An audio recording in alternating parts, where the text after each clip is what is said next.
Hello and welcome to True Crime Rocket Science, the most authentic voice in true crime. So Gray users put up a interesting video showing the trajectory of the vehicle, also interestingly showing how the lights shone on the opposite bank. And what I want to do in this episode is do a little reenactment using a toy vehicle and show, kind of fine-tune slightly that trajectory. Did she turn sharply? How did the vehicle actually go in? And once again, one's got to ask, can you imagine this? Can you think visually? Before we get to the rest of this episode, if you haven't subscribed to the channel, please do like, share, leave a comment, and let's get started. So once again, kudos to Gray Hughes for providing some additional insight. There's also been some talk about the speed the vehicle took when it went in. I'll maybe touch on that in a follow-up episode, but you can see how that last section of road is flat. And probably she accelerated in that last particular section. So Gray Hughes shows how the headlights illuminate the opposite shore and then spool across to the right. I'll put a link to that video in the description if you haven't seen it already. But while Hughes believes Kiely may have turned sharply to her right at the last moment, and of course it's possible that she may have, it's also possible the moment the vehicle hit the water, it may have turned off course as well. Hughes also points out the light turning to the right, then jogging back to the left. So the light seems to go right and then back to the left, as if Kiely overcompensated and turned back. I suspect this could be the vehicle doing an initial bounce. So when the vehicle hit the water, it would have kind of changed directions in an abrupt way. So if you imagine the vehicle's nose hitting the water, then actually going almost bouncing upward. It's almost like a vertical hydroplaning on the water. And the vehicle itself, the momentum, taking it kind of in a different direction, right? It does make one wonder whether the vehicle didn't start rotating early on and whether it was already turned on its side when it sank. Now, I want to also look at the, if you look at the map or the infographic, I'm not sure what you want to call it, just the marks that Gray Hughes made on his map showing how the vehicle went in. I just want to fine-tune that slightly, and it's quite interesting when you look at it in a lot of detail. It looks like at the very edge of that false isthmus it looks like almost a grassy verge.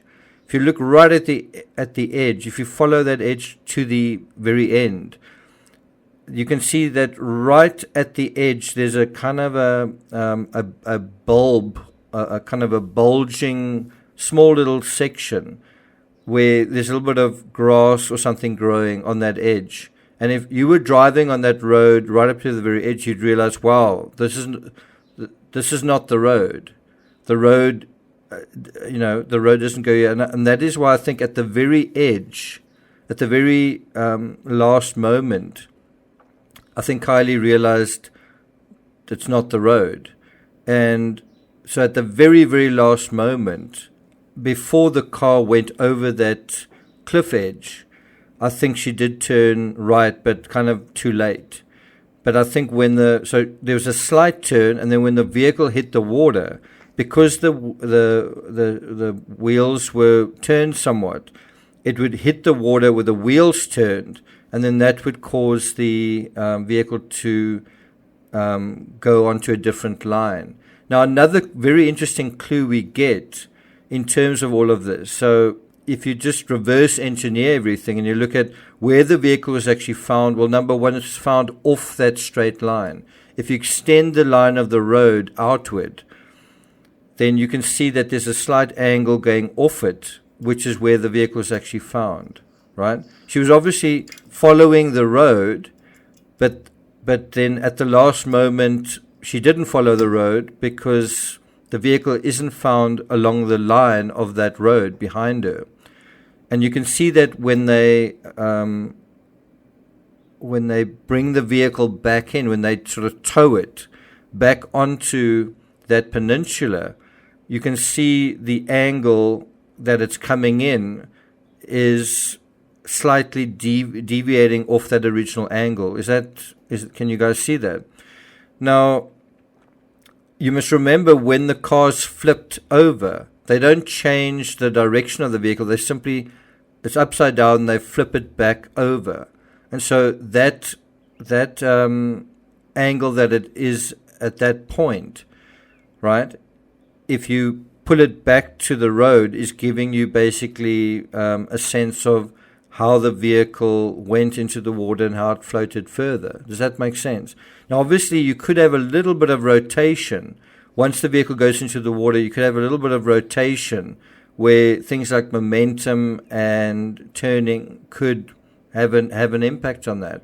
But the point that is quite interesting to note is that more than likely, it was right at the very edge she would have turned. The other thing is, and I've tried to show it with this demonstration, is that the vehicle would have sort of gone over the edge. I think it would have basically gone airborne.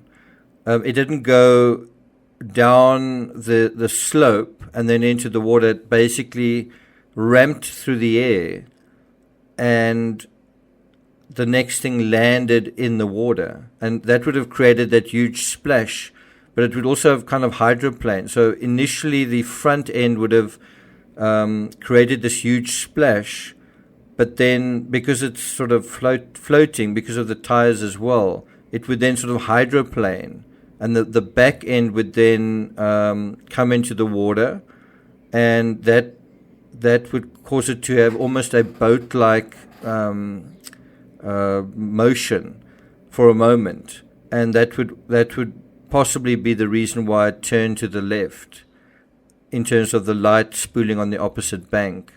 And then obviously it would stabilize, the front would tip down, and then it would sink and possibly tip over.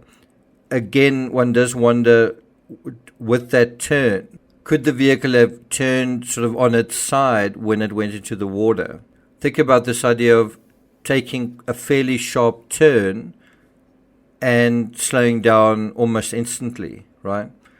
So I want to play out with Adventures with Purpose, making an unambiguous statement that this couldn't have been a wrong turn.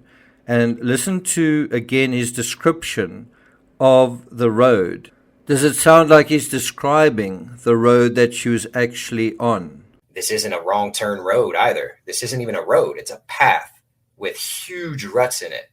So it's not a mistaking turn. This is where the vehicle was found. Is unless you're there and you're able to drive on that path and understand the road and how it hits the vehicle. You literally, when I drove our RV down the road to get to there, it was wobbling and almost turning over. Several times I almost rolled it over. I mean, this isn't I just made a wrong left turn, didn't realize I made a wrong left turn. It's a beautiful paved road in and out of the campground, and you're on a dirt road. This is one of the worst accidents ever, or it's definitely foul play. Okay, so I'm not going to take it further than that. Tomorrow I'll be doing a live discussion on Jeffrey Dahmer. There's a series right now on Netflix. It's really interesting. It's sort of one of Netflix's most popular shows, and we're going to give it the True Crime Rocket Science treatment.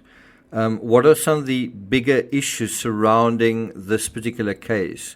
So that should be an interesting discussion. If you found the Netflix series interesting, troubling, and you've got something to say about it, make sure you tune in. It'll be around about 8 or 9 p.m. Pacific time.